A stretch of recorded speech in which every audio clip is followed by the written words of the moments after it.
Hello. It's important to give you a trigger warning in relation to this episode. There is content within this episode around trauma, including details of death, violence, drugs, and suicide. So I just wanted to make you aware of this before you start playing the episode. And just to let you know that this one is definitely not for little ears. Thank you and enjoy the episode. I'm still a child, but I think when you've got that uniform on, people expect you to know the answers. My sergeant was stabbed to death. You know what dead people look like, to the point you wanted to pull your teeth out with pliers. And that was a really hard thing to admit to myself. This job does nothing but fuck up your mental health. I wanted to tell the job how much they'd let me down. Seek help. Don't go it alone. Just don't bottle things up. Don't sit there in silence. Welcome to this episode of the Blue Light Diaries, and I'm really excited to introduce our first guest to the podcast today. So I'd like to welcome Jo. Jo, welcome to the Blue Light Diaries. How are you doing today? Hello, thank you for having me. It's You're really very lovely welcome. to meet you. I know we Um, talked so much beforehand, and to put a face to the name is lovely, isn't it? it is, yeah. So you're ex-Met police officer. So what did you do in the Met and why did you leave? I am, yes. Gosh. Do you know, I look back and I think they were the best years of my life. I am still in touch to this day with my two bestest friends that I met at Hendon Training College um, back in 1991, 92. And I'm actually flying over to see them on Friday. Oh, how So lovely. cannot wait. So yeah, initially I joined as a Met police cadet, and I was the very last intake to ever pass out. So at that time, we made the front page of the Times and the Observer, throwing our hats up in the air, and it was front page news. It's something I'm really proud of, actually, Oh, wow. because it was the end of an era when the cadets got disbanded. So I did that for a year first, so sort of finished my A levels. Um, and I'd always known from the age of 6 that I wanted to go into the police, and I never once changed my mind. I was always quite focused, and I don't really know where that came from. I think it was probably my mum, who was an A&E nurse. And so growing up, she used to tell me stories of all the blue lights and the excitement and the fights and all the drunks and everything else. And I'm wondering if that's where it came from, really, and if she was my influence. Mm. Um, so yeah, I joined the police cadets. I think it was 91. Did that for a year. I was course No, it wasn't. I was course 4 of 92, I think. Yeah. Um, at Hendon, and then I did another 5 months basic training on top of that. So after my passing out parade, I then passed out to Hendon, did my training, and then I was posted to Southeast London. So yeah, it was a real eye opener for a country girl uh, Mm. who'd lived a fairly sheltered life, I would say. And by the time I was 18 and a half, my sergeant had been stabbed to death. Um, I'd seen my first suicide, which I remember was an old man that hung himself because he was feeling so lonely in the lead up to Christmas. Mm. Couldn't face another Christmas on his own, left a note and hung himself, and gave first aid to somebody that had been shot. And I think that was all within the first, I want to say, 10 weeks of me joining the job. So Wow. it was a real baptism of fire. And I think, I look back and at 18 and a half, I was still a child. And I had so much growing up to do very, very quickly. I probably didn't look 18 and a half, probably looked a bit older than I was. But I think when you've got that uniform on, people expect you to know the answers. And having Mm. grown up and lived in a really small community where I was, to suddenly being thrown into the deep end of all of that in a really busy in this inner city environment, where I'd say the main crimes were probably drugs, and gun crime. Robbery was a really big thing as well. It was just, oh my goodness. But at 18, I think your sense of risk as to how you are when you're much older is very, very different. And I think we Yeah. all know that that's why it's so difficult, isn't it, for youngsters to get insurance with fast and smart cars because, Mhm. their sense of risk in their brain doesn't fully develop till 25. Absolutely, yeah. It's why so many young soldiers go to war as well, I'm sure. Yeah. It's crazy that you're doing that at 18. It's crazy that they let people drive at 17 when your brain's not fully Yeah, developed yeah, in that element of risk until you're 25. definitely. And I look at all the things I was exposed to, but for me, it was exciting. Mm. I was finally leaving home and joining the police and doing what I'd always, always wanted to do. But it was hard. It was Yeah. hard. And I found it hard being the only woman on my shift when I first joined as well, and it was a case of walking into the canteen one day with my tray and my 999 breakfast, whatever they used to call them then, Yeah. and being told you can't, by a table of area car drivers, you can't sit here, you have to go and sit on that one on your own. Mm. How it was in those days. But I wouldn't change it because I learned so much. It was amazing. Yeah, so I was in the Met for around 7 or 8 years. And in that time, I did a lot of uniform work. I didn't actually learn to drive until I was 26. Wow, that's quite late, isn't it? It was really late in life. Yeah. And so, for some reason, when I joined, it wasn't a requirement to drive. Which I Crazy. think it is now, I know. So I Yeah. used to, because where I worked was quite a rough area, it was very rarely that you walked unless you were community based. So Mhm. I used to just be passenger in an area car or ride around crewing a little panda as they were in those Yeah. days. God, I feel so old saying that. Yeah, so I did uniform stuff for a while and then I went on to go and work on as it was known then, domestic violence unit. Mhm. I worked on a robbery squad for a while and worked on a burglary squad. And then I suppose after 7 or 8 years later, I started to get itchy feet. And I lived in London as well at the time. And my neighbours were quite undesirable. Mhm. And I just decided it was time to move. Been exposed to an awful lot very, very quickly. And I think burnout was quite prevalent really because you're going from blue light call to blue light call to blue light call with very little respite in between. Yeah. But I loved that. I really did. Yeah. So as I said to you, I saw and experienced an awful lot. And I Mhm. don't say that in a boastful way. And some of it, I'm quite reflective about it and think, my God, I had to grow up quickly. Yeah. Yeah. How did you find it out in uniform, out on the streets with you being 18 and a half? How did they react to you at that age doing that job? I don't really remember. I remember where I worked, the police were hated. Mhm. They were absolutely hated. I worked in a predominantly black area where you could go all day, sometimes without seeing another white person unless they were another black colleague, Mm. to the point people would sometimes chew the inside of their cheek and make it bleed and spit blood out at you as you Wow. pass them. The police were that hated. And that was a real eye opener for me in learning at 18 and a half. You don't take it personally. It's the uniform that you're wearing that people hate and that people fear. It's not you yourself, but Mm. you don't have anything to compare that to when you're so young. Part of the It job. it is part of the job, but I had no idea how much disrespect Yeah. and hatred some communities have for the police. Mhm. And that was a shock. How did you cope with that at that age? I don't know. I just got on with it.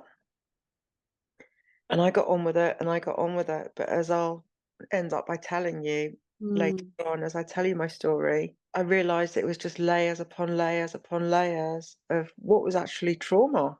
Mhm. that I was being exposed to most days. Yeah. You know, for 22 years, it's just job after job after job.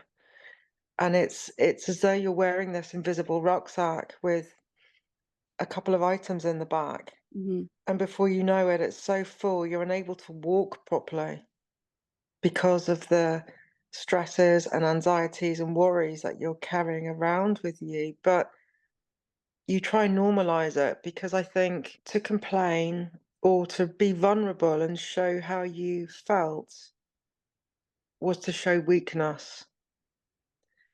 And so that's how I dealt with it. I just got on with it, which I realize now wasn't the healthiest of things to Mm. do. Mm. Was everybody else around you just getting on with it and doing the same? They appeared to be. Mm. And actually, I don't really know what their situations were. You'd hear of officers going off on long-term sick. I look back now and realise that probably was stress, or a lot of officers that were off long term having been injured. I'm quite sure stress was a large factor in that too, because the nature of the work and that busy, non-stop environment. And did you talk to anyone else on your shift about all of this and how to deal with things? No, No. What stopped you from doing that? I wanted to fit in. Someone once said to me, to get anywhere in the police, as a woman, you need to work 3 times as hard as a man. And that always stayed with me. And so it's something I did. I worked so hard. Mm. And I did work 3 times as hard as a man to even get noticed. And I think that was probably very much in the back of my head as well. In that you don't want to be different, you don't want to be singled out. Yeah. And so it's just getting on with it, not showing any weakness, not sharing with anyone how you feel. I don't even remember there being a welfare officer when I joined. I'd like to think there was, Mm. but I don't remember that ever being the case. You just got on with it. I was never, I think for some of the experiences that I had so early on in the infancy of the job, I don't ever remember receiving any feedback as to, you've dealt with this gunshot victim and, wondering how you're getting on. Are you okay? Would you like to go and talk to anyone? There was none of that. It was an expectation, I think. Mhm. Just carried on, which, thankfully is very different now. Yeah. Yeah, which is a step forward, but it's still not there in a lot of places. But a lot of places are improving 100%. Mm. What comes to mind when I say what was the worst time for you in the job? I think it was in my probation, having seen so much Mm. and not feeling I could speak out and say how it was affecting me. I wish I'd been able to. I look back now and it's the benefit of hindsight, isn't it? Mhm. I wish, especially for the younger people now that might be listening to this, because it's something I carried for years and years and years, that I probably normalized, thinking, well, it's just what police officers do. Yeah. It's just what you do, and you don't have a say, and it's like going to war. And in actual fact, in some ways, going to work every day was like going to war. Perhaps it was fueled by the stories my mum used to tell me when she worked in A&E, and it was the hustle and bustle and the excitement and everything else. I thought that's just what the emergency services did. Yeah, but it's not like that all the time, you know? Sometimes it's so bad that you just look around you for some sort of sign of like, what am I meant to do about this? Because you've all helped me and showed me what to do so far. This is new too. What the hell do I do with this? And you just look around and people are getting on with it.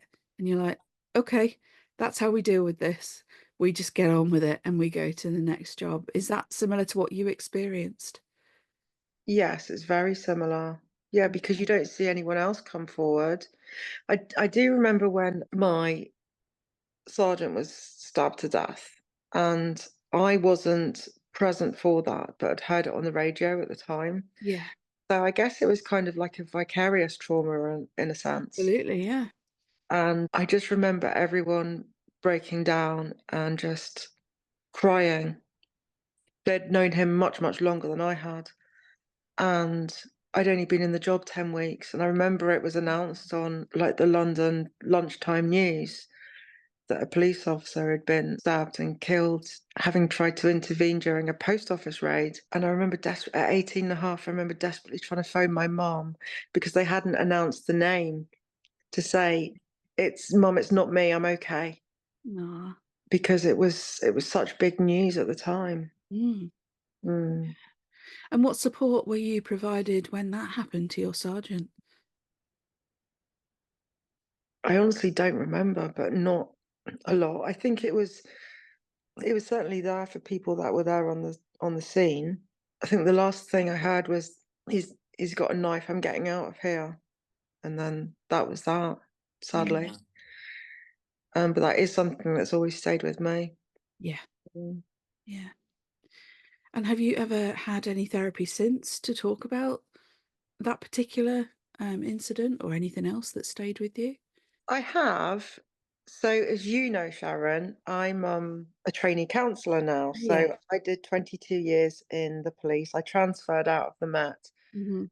and moved to a small division in the southeast of England where I spent the rest of my time. And then I had to medically retire due to quite a serious neurological disease that I developed. As you know, when you train to be a counsellor, you have to do so many Yeah. compulsory hours of your own personal counselling. And I remember one day as a counselling student sat in the classroom and we were talking about trauma generally, and my tutor said, I want you to go away and reflect on, the experiences you've dealt with and the things that you've faced in life. And if you've never had any counselling, I want you to ask yourselves why you've avoided it. And I sat there and this question, I was really perplexed by this question. And I thought, why have I avoided art? Why haven't I wanted to ever talk about what I've seen and what I've been exposed to? Because unfortunately, there was so much more that came after that, after I Yeah. left the mat, Yeah. where I was involved in a family mass murder not long before I medically retired and saw a number of children that had been stabbed to death as well. Mm. I thought, why have I never, ever dealt with this? So it's something that I decided to explore in my personal therapy. And then through different life events as well that I was going through at the time in a really horrible, messy divorce, I was diagnosed with complex post traumatic stress. And I can completely see now why I was, Yeah. with all the layers and layers of things that I'd been exposed to. Mm. I think having personal counselling was the best thing I could have ever had, and Mm. I loved it. I used to look forward to going. I compare it to, it's like a workout for your mind. It's like going to the gym and that feeling it gives you when you leave the gym and you've had an amazing workout, and Mm. I used to liken counselling to that. Yeah. I'd look forward to it. I'd go early. I'd sit in my car outside 5 minutes, 5, 10 minutes early sometimes each week until, it was bang on the hour and I knew I could knock on the door and I was there ready. Mm. Yeah, becoming a counsellor has changed my life immeasurably, really. Yeah. But I think I do understand why, certainly when you're dealing with victims of rape and really serious crime, why sometimes people don't choose to come forward until much, much later in life and report different things that have happened to them. Yeah. And I think it's about their time and they feel ready to talk about it. 100%. Yeah. And upon reflection, like you did yourself, you often see a lot more than you do when you're going through that at that time. Yeah, you do. So I think personal counselling got me through it and I loved it so much. I think we were required to have something like 10 compulsory sessions as a student counsellor, and I went on and I had about 60. Wow. I had a lot and I needed a lot, Yeah. but I didn't just give it lip service. I dived right into it. That must And have been frightening. it was when I was in my 20s and I was still in the police. I lost my mum in really sudden, difficult circumstances where I'd found her dead in the bath and she'd been dead for 3 days. And I remember I'd taken about 10 days off work, just 10 days That's it. to deal with a massive trauma like that. And at the time, I was single, I lived on my own. Yeah, I had a great support network of friends, but didn't really have any family around.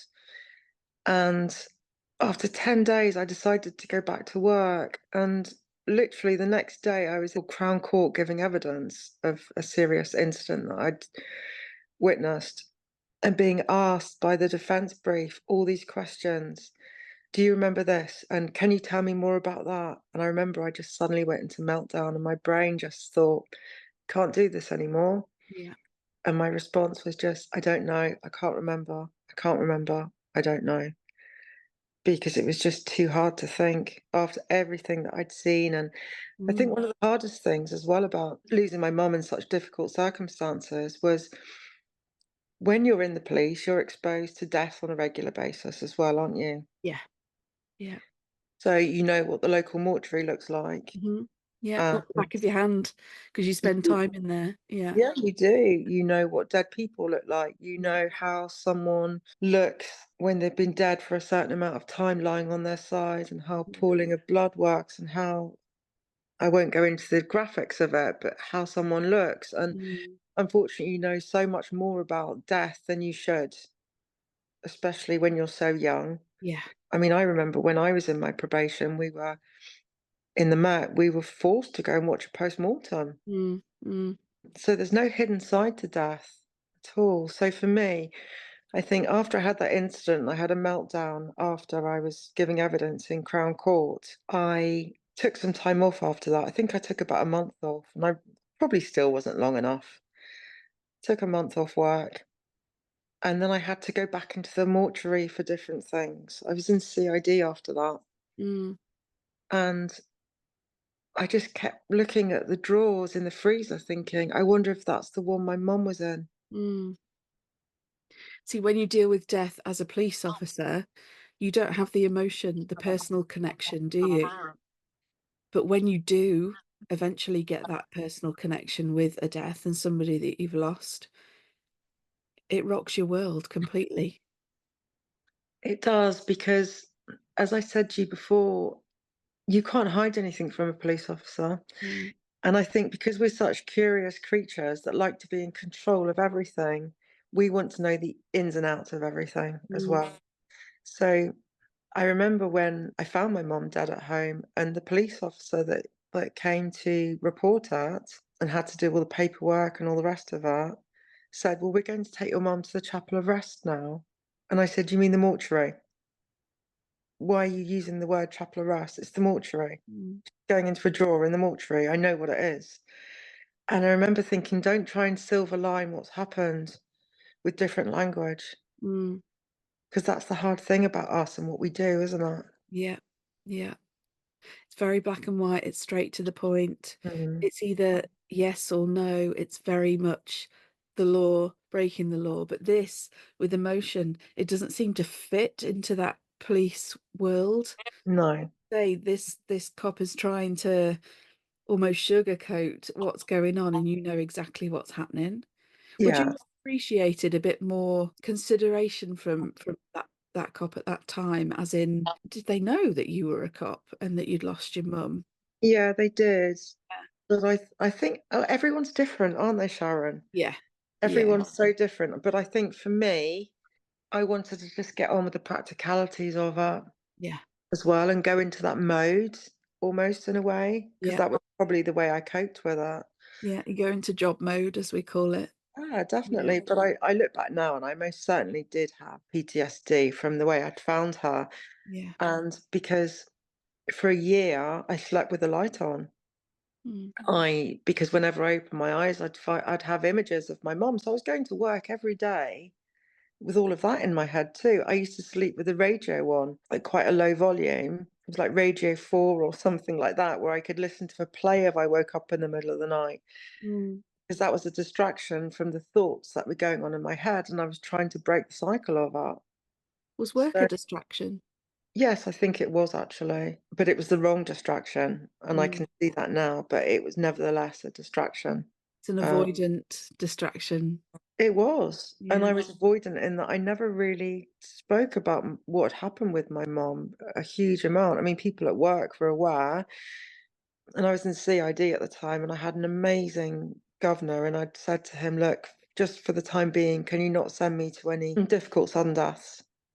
Because I think they're still going to trigger me." And he said, "I can't promise, but I will try my best." And he did keep to that. So for about 6 months or so, I avoided the hospital mortuary. Yeah. It was just too difficult for me. Yeah. Yeah. Did anybody at work notice or realise that you were struggling that much at that point? No, because I was so good at being avoidant, as you say, and Yeah. hiding how I felt. In the very beginning, for me, to be vulnerable was showing weakness. Mm. And it was definitely still a man's world. So it was just a case of getting on with it. And what I noticed as well is that I could talk quite not happily, but I could talk factually about what happened to my mom, but I could never talk about it with any emotion. Mhm. And I remember one day I'd kept a small box of her stuff that I was never able to go through. It was like her old diary and bits and pieces. And I remember one day when I felt ready, it was about 10 years on, going through it one day. I was about to move house and I picked up this box and I'd opened the lid and I'd picked up the diary and started to read it. And I cried and cried and cried. And I realized it was the first time I'd cried in 10 years since losing her. I hadn't cried, and that was my default. I was in shock at the time that I'd found her. I think I cried a little bit at her funeral, not Mm. much. And yeah, I needed her, but it was when the time was right for me. Yeah. And Oh, perhaps that's the time I felt safe enough to do that, when I was on my own, in my home, in my own thoughts, and I could finally let myself go. and what did that do for you, Joe, letting yourself go, letting all those tears come out?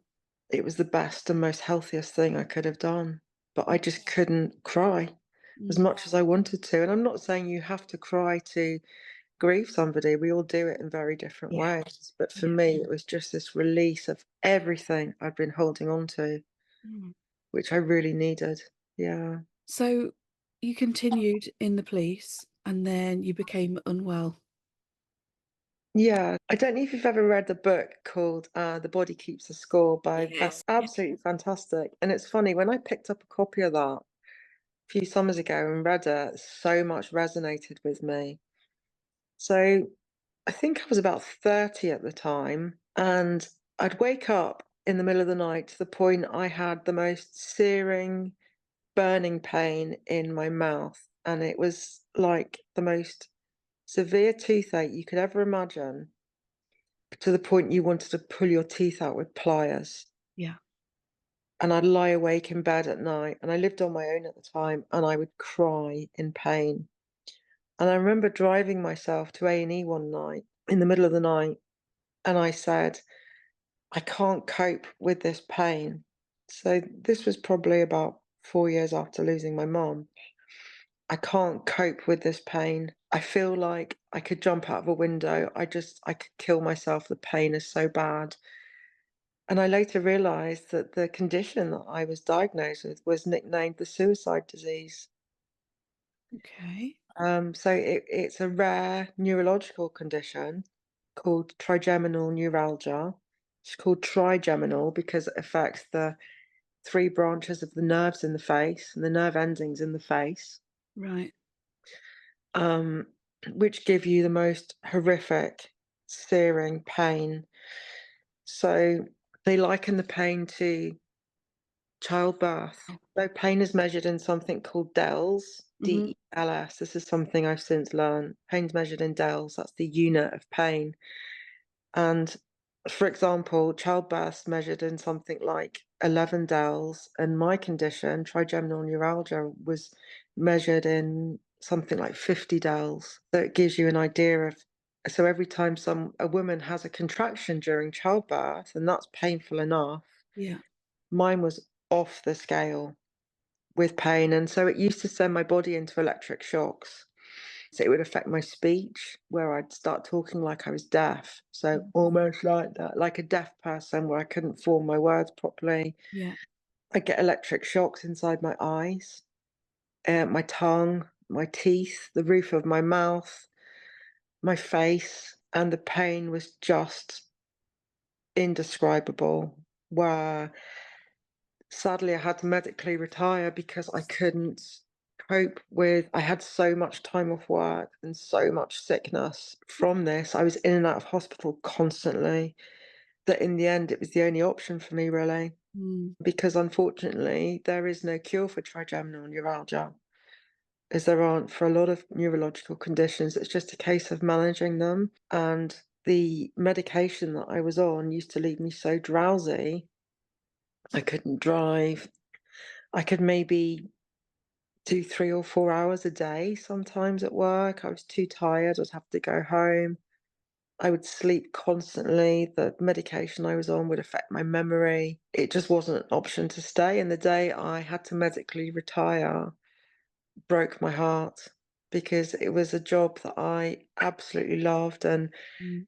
far as I was concerned, it's a job that I joined for life and never saw me leaving. It was a very difficult day. Mm. You're always like kind of like looking for that day when you get your pension, aren't you? You've done your 30 years or 35 because they moved the goalpost, but you're always looking forward and working towards that retirement and enjoying your lump sum and your pension after you've worked your arse off for your whole life. Mm, But that time didn't come, very similar to my situation. Something comes yes. like a bolt out of the blue and kind of put stop to all of those plans, which is devastating, isn't it? Yeah, it was. So I spent a lot of time in hospital where I live. I spent a lot of time in hospital in London in one of the big neurological hospitals over there called Queen Square. I had so much treatment. I had different lidocaine infusions. I was treated with IV morphine. Even that stopped working to try and treat my pain. So I think that maybe gives you an indication of the scale of Mm. pain I was in when Have you morphine built up stopped a working. tolerance? No, not at that No. point. But I'd receive IV morphine and within 45 minutes the pain would come back. Mm. So I didn't even feel like I really had a quality of life anymore. And it was a very, very dark time. Very, yeah. Yeah. And were you still on your own, living on your own at this point? No, at that point I had got married, Hmm. and I think my husband at the time found it very difficult to relate to chronic pain, to the fact that I was always in bed early, that I never wanted to go out and socialize because I used to catastrophize pain. So if I was to go out to a social event, 9 times out of 10, I wouldn't feel well enough because I was too tired. But I was also really frightened and paranoid that I'd have the worst flare up ever. And for me, a flare up is calling an ambulance Hmm.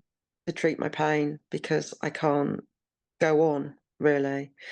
So that was a real social barrier for me, and that left me feeling quite isolated as well. And so I think because of that, that restricted my social group as well and my friendships, and I could see myself becoming more and more isolated with this disease that I had. And it's a very lonely disease as well because it's very difficult to talk to somebody that truly understands pain. You Yeah, can't see it, and people get bored hearing of it. they do. And they can't empathize as much because it is invisible. Yeah, it's an invisible illness, and I think people try their best to empathize, but Yeah. 9 times out of 10, that's met with stories of, "Oh, do you know I get awful headaches too?" Yes. "Oh, yes, I know exactly how you feel. I Yeah. had toothache a couple of nights ago, and my God, it kept me awake," and I used to just think, "You haven't got a bloody clue." Yeah. You How haven't got a clue. I know you're trying to be kind and silver line it, but you haven't got a clue. Mm. And I think after a while, you just stop sharing how you're feeling. Yeah, yeah. I had a very similar experience when I had a fracture in my spine, and people go, "Oh, yeah, I get a bad back. I put it out every now and again." And I'm like, "Yeah, and you're better within a few days." Like, that nobody gets that pain. No. Is and No. like you said, it's called the suicide disease, did you say? Is it Yeah. similar to that? I get that. I truly get that because when you are in unbearable pain, you go to like a different place that's almost alien-like. It's not human because you have to go there to kind of cope and deal with it. I think And that's why in counselling I can understand a little bit about dissociation. yes, And although it's not the same, yeah, you take yourself off to another place. yeah. And you Uh, can see the perks of it. yeah, where Yeah. it's safe and you just want to be on your own. You don't want to have a conversation with anyone. You don't want to be pestered. You want to be left alone to just sit in your pain Mm. and do whatever you need to do to try and get rid of it. And it's hard. Were you faced with any resistance from medical teams, like, you'll be fine, go home, take these paracetamol, you'll be fine? Or were you taken very seriously and, in the diagnosis? It took a really long time to diagnose me properly because it's such a rare condition. So it affects something like, I want to say 4 or 5 in every 100,000 people. So there were an awful lot of tests and things I had to undergo, a lot of different placebo effects as well that they gave me in hospital. And at one point, I remember they asked me to keep a pain diary just to write down the duration of the pain, the day, the time of day I experienced it, etc., etc., and a pain scale. So out of 10, 10 being the worst that you can ever possibly endure, and 1 being next to nothing. And I remember one day in my pain journal writing an S with a circle round it. And as the consultant was reading my journal, he kept saying, I keep seeing these S's, these S symbols with a circle. What do they mean? And I said, it's when I felt suicidal that my pain was off the scale. It was beyond a 10. It was off the scale. And he said, I'm really sorry, but it's not up for negotiation, but we'd like you to see a psychiatrist, a pain psychiatrist, because we have to take your condition so seriously because we do have people that we've known to be hospitalized who will end up throwing themselves out of the window. We've got a duty of care to you. And so I remember sat there talking to the psychiatrist and saying, it's not a case that I want to end my life. I want to end my pain. And they're 2 very different things. And it was explaining that. And then we spoke a little bit about, could it have been impacted by trauma? And obviously, I'd had some really significant events. Obviously, I dealt with my mom's death, which was quite traumatic. I had quite a difficult childhood growing up as well, which was likely to have been a factor. And I'd dealt with obviously layer upon layer of stuff when I was in the mat. And then when I moved into a division in the south of England, I was exposed to the family mass murder that I'd talked about as well. And so they were trying to say, well, could it be this? Do you think this is likely to be triggering your pain? Is this causing the flare ups? But I was able to say, unfortunately, no, because at the time of these incidents, this is when my pain had started.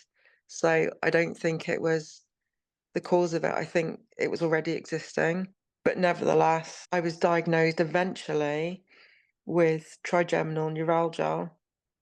And I was hospitalized on and off for about 6 months, a really long period of time. And I remember feeling really angry towards the job. I'd gone through so much, but also put myself out for them and been exposed to so much. And for them to then write me a letter to say, we've decided to put you on half pay now because you've been off for 6 months was crippling. Yeah.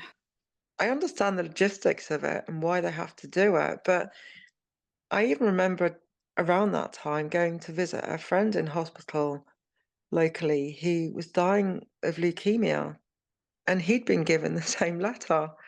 And I remember we were just in disbelief, just saying, if these people just got no compassion at all, for you give so much and just get nothing back. That's disgraceful. And Yeah. it was the anger that I felt inside as well about that. Yeah. Yeah. I don't know if you've had a similar experience, but I had the letter too. And it's like, what the fuck do you want me to do? I've got a fractured back. I can't come back to work. You've got to cut me some slack here. But I Yeah. very quickly felt like a not like part of the police family. It was like, you are a number, you are a bum on a seat, and you will be replaced just like this. And now that you're no good, bye, you're in the reject bin kind of thing, and that's where our support and welfare stops. Yeah, I can relate to that because Yeah.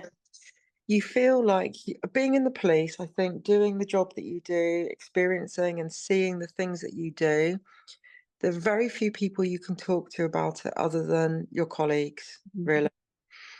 And it's almost being having an exclusive membership to a club that only certain people can join. And once that's taken away from you, you quickly realize that you become, when you're out of sight, you're out of mind. Yes. And it can be very, very isolating as well. Mm. But at the same time, medically retiring was a decision I was able to make quite easily because of the anger I felt towards the way I'd been treated too. Yeah. I was actually given the option of returning back to work if I'd wanted to.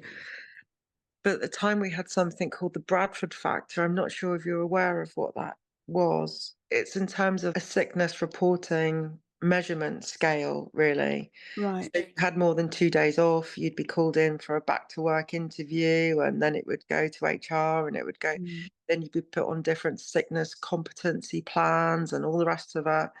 And that used to stress me out in itself. Yeah. I know that they even have them for officers that have cancer and the like, but it Yeah. just used to stress me out so much. And I used to think, this isn't for my benefit. This isn't about my welfare at all. This is about you measuring my performance somehow. And it just really sat uncomfortably with me. Mm. So I took the decision to medically retire. And I remember quite quickly I developed really bad depression where I just remember crying all the time because I joined the job when I was 18 and I knew nothing else. Mm. I had nothing else to compare it to. I'd never done anything different. And it was a scary time because I think sadly the job had become my identity.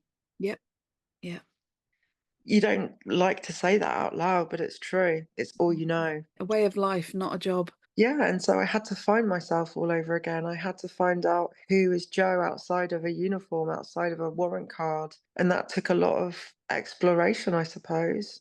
And were you still unwell at this point as well? Yeah, I was. But I was determined to fight it. And I was fighting something that couldn't be fought. Mm. And I wouldn't accept that I had this illness and this label. And I'd set myself up for all these weird and wonderful challenges. So despite having this chronic pain, I'd set myself out on these like 52-mile charity walks in the area that I lived. And of course, never able to complete it properly. But it was just to prove to myself I could still do it. I still Mm. had the choice. I still had the option. No one was going to take it away from me. And it took a long time for me to recognize that there are some things I'll never be able to do again, but you find new things to do that you love just as much. Yeah, you do. You absolutely do. You have to. You have to. And what support did the job give you when you were medically retired and finding your new self? Nothing, none, nothing. That was it. It's when you leave, that's it. And yeah, there was nothing. I do remember when I was in hospital at one point, actually, going to see a pain psychologist that the job paid for Mm. and supported me in seeing. And I think I saw him for around 6 sessions. He was a lovely chap, actually, really understanding, but he kind of recognized that remaining in the job wasn't good for me either, Yeah. because it was probably just compounding my pain and making it worse because unfortunately, with the nature of my condition, it was exacerbated by stress, by lack of sleep, all the things that a police officer Yeah. has to deal with. So And how did you manage that then going forward to where you're at now? gosh, so I think sometimes you can turn, there's a saying, isn't there? You can turn your mess into a message. Hmm. And that's what I decided to do. So I really reevaluated my life. When I was well enough, I decided to return back to study, I decided to retrain and went into social work. But again, my diagnosis meant that my illness would go into relapse and remission. So I constantly had this battle with my health. And again, social work's notorious for lack of sleep and being Mm. stressful. I also found it quite difficult to work in a system that I didn't always agree with. I worked with children and young people in care, and that was quite hard to see sometimes the way they're pushed from pillar to post. Really, really difficult. You know, you're teaching these youngsters about trust and attachment, and yet each week they have a new social worker, and it's so incredibly sad. And I found that very, very difficult. But I did a combination of lots of different things, and I volunteered for Macmillan, a local cancer charity. And actually, I loved doing that there, where I worked as a cancer support worker briefly. And I got a lot from that. Although I never shared my story, I knew what it was like for clients to come through the door having illnesses where they had no control over, where they felt everything was taken away from them through the medication they were on, some of the pain that they were in. And I'm not likening my condition to having cancer at all, because obviously that's a lot more serious. It's life limiting as well, and mine wasn't. Some of the drugs I was on were the same as some of the cancer drugs. So I had a real empathy, I think, with clients and families that came through the door. And I loved it. I loved working with them. And it was such an honor and such a privilege. And I decided that I wanted to go into counseling. So at the moment, I'm a student counselor. I've got about 15 more hours to go. And then I've got my exam in a couple of months. And then hopefully I'll be qualified. You will be qualified. I will be qualified. Yeah, I've gone through quite a journey this last year. So Yeah. in February, I had major brain surgery and I had a procedure which wasn't available all those years ago, but is now. So I had something called deep brain stimulation surgery, where they implanted a number of electrodes into my brain, had a pacemaker. So we generally know pacemakers are something that are given to people with heart conditions. Mhm. So I don't have a heart condition, but my pacemaker controls the electrodes in my head. So I am like bionic woman. So I had my brain surgery back in February, and at the time, I don't mind admitting to you that I was addicted to fentanyl and morphine because of the level of pain I was in. And that was a really hard thing to admit to myself, that I had an Mm. addiction, especially being ex-job. I don't know why it was so difficult. You hear all these stories and you see films, don't you, of people that have had injuries or have maybe been in car crashes that start to take, I don't know, tramadol or a morphine-based Mhm. drug, and they become addicted through pain. And the more they take, the more they need, because they build up a tolerance. And I guess that's what happened to me. So I had my surgery, and because that does control my pain now, I'm completely drug-free. So I weaned myself off fentanyl and morphine. And I remember one day, about 7 weeks after my surgery, I threw my fentanyl in the bin and I poured all my oral morphine down the sink. I had a huge bottle of it and I just poured it down the sink, and I thought, you can do this. Mhm. Go cold turkey, you can do this. And I did it. And it was the proudest moment of my life, because I was studying as well during that time, obviously doing all my counselling stuff. And Mhm. I was still going to college. And I don't know how I managed it all, because I must have been withdrawing. I remember having Mm. really bad bone chills and bone pain and shakes and vomiting and nausea and night sweats and sweating and all the things you associate with being a heroin addict. And I was no different really, except I wasn't sticking a needle in my arm. I was drinking it from a bottle. And it's something that I'd been addicted to for around 13 years through my diagnosis, really. Yeah. So I've come on a massive journey, but I'm so proud of who I am now and the fact that I've achieved so much. But I also think being a counselor, it gives the different things that happen to you in life kind of give you those existential touchstones when you work with people, because you can get the small parts that they've gone through too. It Mhm. might not have been in the same way, but I've experienced loss, I've experienced addiction, I've experienced a lot of trauma. And I'd like to think that that makes me perhaps a bit more relatable. So, as I'm a student counsellor, I have a number of different placements, and one of them is as a police counsellor back in the force that I used to work in, which is a complete eye opener for me, really. So, when I do my introduction and I contract and I meet clients, I will say, just to let you know, in case you're not aware, I'm an ex-police officer, so I'm aware of an awful lot of what you're going through. I know what it's like to work shifts. I know what it's like to have challenges with colleagues from time to time. I know what Mm. it's like, when you're involved in the real politics of the job and the things that you shouldn't have to be, and you should be focusing on what goes on out there on the street rather than what goes on in the station. Yeah. I get all of that. And I think it's helped to build trust as well to some degree, and people understand I get it. There aren't many police officers around now that I have worked with that are still there. And obviously I couldn't work with any that I knew. Although I do feel there's still an element of distrust as well around, well, you only run back and disclose to the management what I've told you, which is obviously something I'd never do. And I can remember thinking the same thing with Yeah. our welfare officer all those years ago. I'm Yeah. going to be careful what I tell you. Because I remember when I was off sick for around 6 months, when I was initially diagnosed, the welfare officer would come round like every 3 weeks. And he was obviously told to, just, hello, Joe, I've just come in to see how you are and how you're getting on, if there's anything you need. And I remember thinking, piss off. You're just going to report everything straight Yeah. back. You smiling knife. Yeah.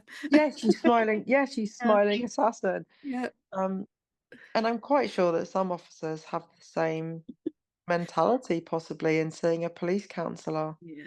Yeah. because there is a caveat to what I do in that when you're a counsellor, obviously, as you know, in your contracting phase, you talk about you can breach confidentiality Mhm. when there's a risk of harm to yourself or to somebody else. But there's also an expectation that if there's a risk of reputational damage to the job in any way, then that has to be disclosed too.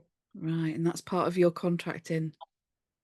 It's part of my contracting, so that's a barrier in itself. So officers are very careful in what they disclose, and Mm. quite rightly, Mm.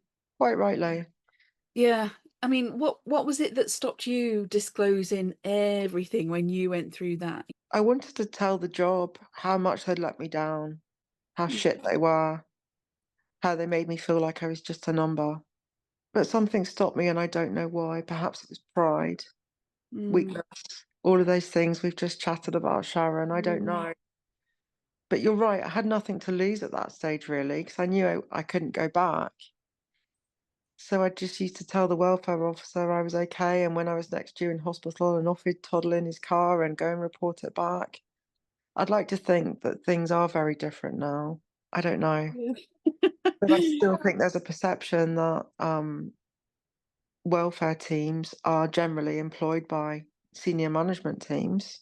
Mm. Ultimately, that's who they report to, isn't it? Yeah. And we have certainly in the force where I'm was working, now living, still living. It's the shift sergeant that will get in touch with whoever's off. How are you doing? When are you coming back? Can you send me a sick note? And all you think is, piss off, I'm off sick. I Yeah, don't need you chasing me so you can work out your rotas for 2 weeks' time. yeah, There's no empathy there. It's all about the job and the effects on the job, and the onus is on you to get your sick note into work. Hang on a minute. It's done digitally nowadays. Most doctors and GP surgeries can email it to people. But for whatever reason, I've got officers that I see that are the onus is on them to get that piece of paper and to physically take it into their shift skipper and mm, give them some idea of when they're coming back. Well, if they're off with PTSD, how the hell do they know when that's going to be?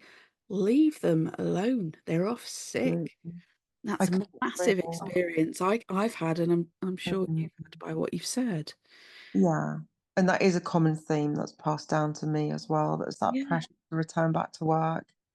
and an expectation from me as well, I think, that I'm going to be able to disclose when they're likely to go back to work, and that's something I won't do because at the end of the day, I'm there for the officer. Yeah. And is the support done in-house there, or is it outsourced elsewhere? It's in-house and it's also outsourced to psychology and other specialist counsellors Mm, who are trained in trauma and PTSD and the like, which is so needed. absolutely. Yeah. And I think it's important that officers have a choice as well. You I know, do. I think the one thing that shocked me though, Sharon, is you might have an officer that's developed different coping mechanisms for dealing with the job mm, and everyday life, whether it's alcoholism, it's drink, it's drugs, it's addiction of some form, it's porn, it's overeating, undereating, anorexia, overexercise, you name it. yeah. They'll have found a coping strategy for it. I think that's human nature. But what I have found difficult is that whole kind of argument of moral fracture, where it's a case of if it's something they developed when they're in the job, we'll pay for it.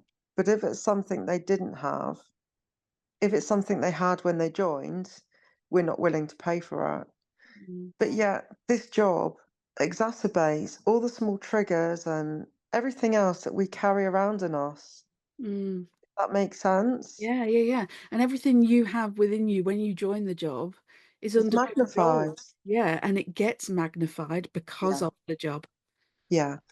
Yeah. So I found that quite difficult to get my head around, in that Mm, generally there's only funding for officers who've got an existing condition. So it could be, as an example, they're not sleeping because of PTSD, therefore the job will pay for them to go and see a psychologist. If it's something that they've joined with, that they've had prior to joining the job, they'll have to pay for it themselves, which I just think shocking because I think mental health is mental health and we all have a duty of care mm, after and protect our officers. yeah. Yeah. And what's to say that that officer, A, doesn't necessarily need to see a psychologist for sleep issues from PTSD, and B, have they had an opportunity to choose who they go and see? Like you go onto the counselling directory or Psychology Today as the Mm, counselling yellow pages. Gosh, showing me age. mm, And you choose by reading their profile and their experiences who would be the best fit for you. So you get an opportunity to make an informed decision that suits you. Whereas yeah. in the job, it's very much you're going to see this person, you've got to be there on that day. If you don't go, we're going to cut ties. We're going to, that's it. That's the end of it.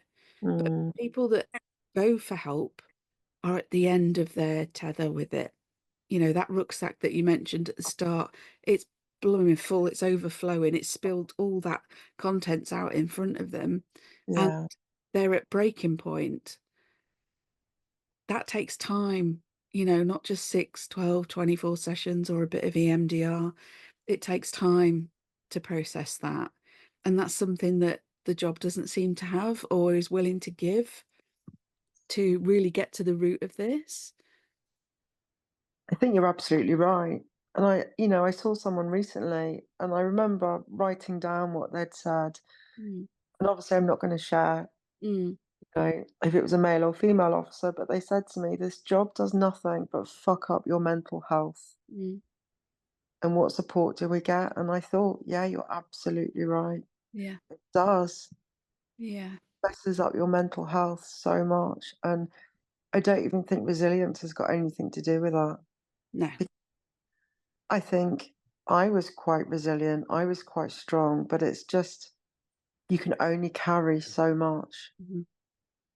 I think forces should introduce things like duvet days or mental health days for officers that they do Mm. in certain finance sectors and things as well, in the corporate world. I don't know why we don't look after them better. Mm. So much more could be done. Yeah. One of my students, interestingly, said recently she was off work for the day because they're allowed like a reset day where they can just take it whenever they want and they do whatever they need to do. And then they come back the next day fully reset, fully rested and raring to go.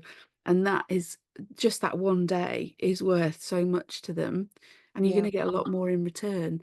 But the minute you have any time off in this job, when are you coming back? "Oh, I need to have this time off because my partner's got a brain scan." Well, you can't do that. We haven't got the staff. And it's yeah. all about the job, not All about the about counselling. numbers. Yeah, Yeah. And when you sign that contract, you know what you're signing up for. You know you're gonna see some shit, a lot of shit, and you're not denying that. But what you don't sign up for is that false promise of the police family, the police support. You get trained to deal with jobs like this and crime scenes and mhm, practical stuff to deal with the jobs and preserve evidence, etc. But nobody tells you this is how to process this stuff. This is what you need to be doing, and nobody checks in with you yeah, after a shit job. I have clients from road policing units, and they go to fatal after fatal after fatal, and they get offered stuff and they're like, no, I'm fine, because it's shit. They don't want to sit and talk about it right there and then after with a trim officer or whatever it is. They want to take this at their own pace, and when they're ready, they'll have some no obligation offering of counselling that is completely independent from, your old welfare officer mm, smiling up coming to check up on you, and it's there to do you good, completely away from we're going to report to HR, we're going to do this, we're going to do that. And also, I think there needs to be a consideration around these people that are strong, are proactive, and they volunteer to go for job after job after job. But I think more needs to be done, certainly from that side of things, and all departments. But hopefully, by sharing our stories, we can help that happen at some point. Uh, yeah. Really hope so. I think there's still an awful lot of work that needs to be done yes, for counselling and well-being yeah, for the blue light services generally, an mm, awful lot. And I'd like to think that it's people like you and I who've got that base level of experience and understanding mm, that can hopefully be a starting point to mm, really empathizing and understanding what officers truly go through on a day-to-day basis. yeah. Yeah, and that's not being understood by the psychologists or the therapists that they're being sent to, that have got nothing to do with the emergency service work that we've done. Mm. It's not being understood. Yeah. Absolutely. So what does the future look like for you then, Joe? The future. Because you're going to Oh, qualify in a couple of months' time. yes. Yes. To become a professional counselor. That's my goal. That's my Mm, aim. In what form that looks like yet, I don't know. I would love to do something supporting the emergency services at mhm, some stage, possibly look at private practice when the time's right. I'd also love to keep working with people with life limiting conditions as well, because I got so much from that type of work, and maybe working with people with chronic pain as well. How is your pain since kind of retraining as a counsellor and life changing for you? Amazing. I feel like I've been reborn since I had my brain surgery. I feel like I've had another shot at life again. I've been given a new lease of life, and I'm so excited. I'm off on holiday in the next 3 weeks. It's the first holiday I've been able to take in about 5 years, because I'm so limited as to where I could travel before in the world with Yeah. carrying morphine with me and things, you see, Yeah, of course. and fentanyl especially. Hmm. I've got so many more opportunities now that I didn't have, Yeah. and I just intend to use them really wisely. It's almost like someone that's been told they're on death row and then suddenly they've got a reprieve, Yes. because you realize that you can do all the things you stopped yourself doing before. Mhm. I don't need to be frightened of my pain coming back anymore. I do still get it occasionally from time to time, but it's not half as bad as it was, and it's manageable. And that surgery's made a massive difference to that as It's well, cha managing Yeah, it. it's changed my life, it really has, and it was scary going through it, Yeah, I bet. Yeah. because there were obviously a lot of risks associated with that. You know, there was risk of a stroke, there was risk it could damage my speech and my hearing and all kinds of things. My memory was Mm. obviously a huge issue, Yeah. because I did have memory issues after my brain surgery. I used to struggle with left and right for Mhm. some reason. Couldn't ever, which is a bit dangerous when you get behind the wheel of a car again for the first time. But yeah, I've come a really long way, and I can honestly say I feel really proud of the journey that I've taken, and I somehow feel I was meant to be a counsellor, perhaps more than a police officer. Hmm. So it feels a bit like a vocation for me. Yeah. Yeah, I very much didn't. Well, I know this sounds odd, but I didn't want to be a police officer. You know, when somebody says, "What do you want to be when you grow up?" A cop never came into it. I didn't really know what I wanted to be, other than when I was like 8 or 9, I want to be a vet because I'm with animals all the time, and that was it. But my brother joined the job before me, and he absolutely raved about it, loved it. And I was like, okay, I'll try and give that a go. So that's how I ended up applying and being in the job. But it wasn't until I started counselling training that I went, oh my God, I'm in my 40s and I actually really want to be a counsellor when Yeah. I grow up almost. It Yeah. was the first Yes. time that I had that, I really want to do this. This is why I'm on the planet. And that's Mm. why I think we're so passionate about helping people and, especially people that have been or are in similar shoes to where we've been as well. Um, Definitely. And I think there's so much more to be said for going into counselling later on in life. Because, like mm, I was in my 40s, and you've just got so much more life experience. The one thing I did find difficult was to let go of stereotypes to begin with. I think yeah, having been in yeah, the police for so long, yeah. and perhaps that's why I struggled so much with acknowledging that I had an addiction Hmm. as well. Because for me, to be an addict was someone that would be found perhaps in an alleyway with a needle hanging out the side of their arm, Yeah. with their mouth covered in scabs and sores and rotting teeth. And Mm, obviously, that wasn't me, but that's a stereotype of what an addict was, not someone like me, but I was an addict. mhm. That's still a hard thing to say out loud, but I Yeah, was. I'm yeah. not anymore, but I was. And that took an awful lot of work. Yeah. And if you can take, like you say, make your mess into a message, I love that. I'm so stealing that. If No you one. if you can do that, like there's no better outcome, is there? Everything you've been through has got you exactly where you are right now. Where I'm Yeah. supposed to be, I think.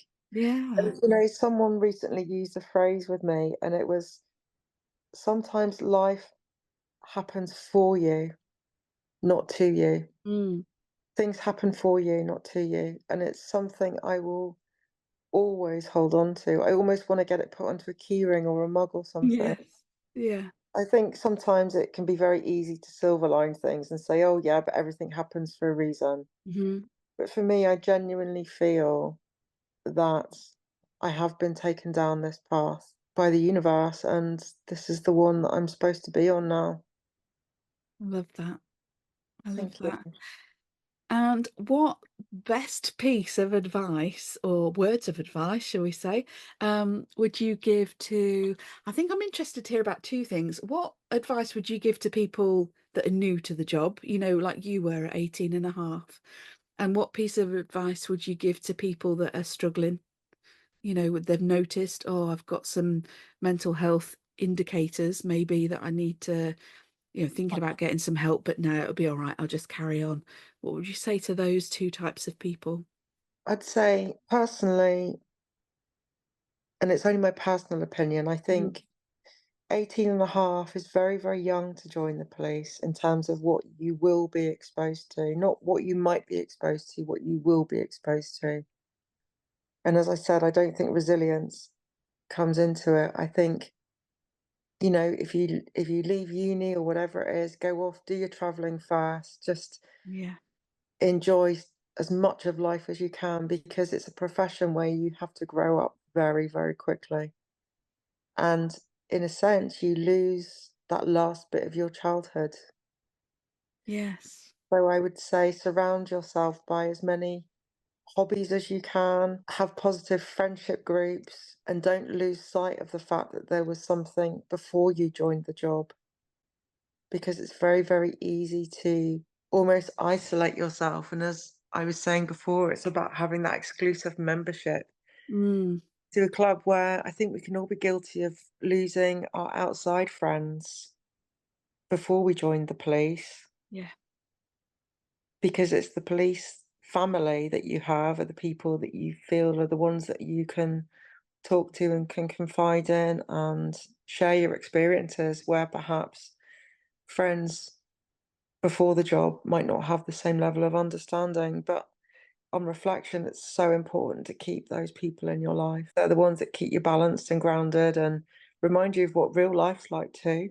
Yes, 100%. I think advice for anyone struggling is to seek help.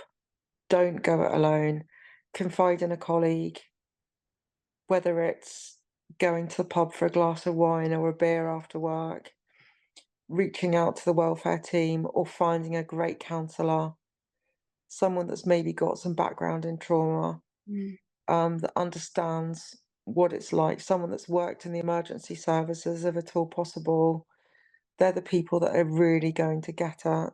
Make sure whoever you go to is an officially accredited counsellor. There are a lot of mm, charlatans out there as well, as we know. You know, make sure that they are qualified, check their qualifications, but just don't bottle things up. Don't sit there in silence because, unfortunately, you know, as I explained to you in the initial part of this interview, sometimes it's not the one-off trauma, it's the layers of it that you carry every day that you just end up normalizing. The layers upon layers over the years of what you carry in that rucksack gets heavier and heavier until your back breaks and you can't carry it any longer. So for anyone that's listening out there, just there are people out there, whether it's confiding in a friend, you know, sadly I've lost colleagues to suicide as well. yeah, I'm sure you have too, Sharon, and it's just talk to somebody. yeah. Talk, just keep talking, talk to somebody. Don't bottle it up. Brill, Joe, I think you were going to be the best counsellor, and I wish you all the very best with your final exam and your last 15 hours. When you get down to the last 15, it's like, come on, I'm nearly there. Don't I anybody know. cancel on me. Yes, that's it. Feel Yeah, like phoning them saying, "You still gonna turn up for your appointment today?" yeah, yeah, because So I'm trying to plan my life beyond good. qualification. Yeah, you did Yeah. a great job. And to do No, thank you so everything. much for having me, and I wish Oh, you you're all the welcome. luck in the world with spreading the word, with, you know, with your future career as well as a blue light counsellor. I Yeah, think thank you. you will be absolutely amazing. Thank And you. if only there were more people like you out there, Sharon. Oh, So likewise. thank you for having me as a guest on the show. I've really, really enjoyed connecting with you and getting to know you and, Same. you know, being able to share my story too. So thank you. Yeah, good. And I hope we'll stay in touch as well. I think we will. Brill. Thanks, Joe. Thank you. And I'd just like to thank our podcast guest again today. What an episode. If you have been inspired by this episode to share your thoughts or even tell your story, get in touch and I'll brief you with all the details. Remember, you can do this anonymously if you wish. I can make that happen. Get in touch via bluelightcounselling.co.uk. Take care out there.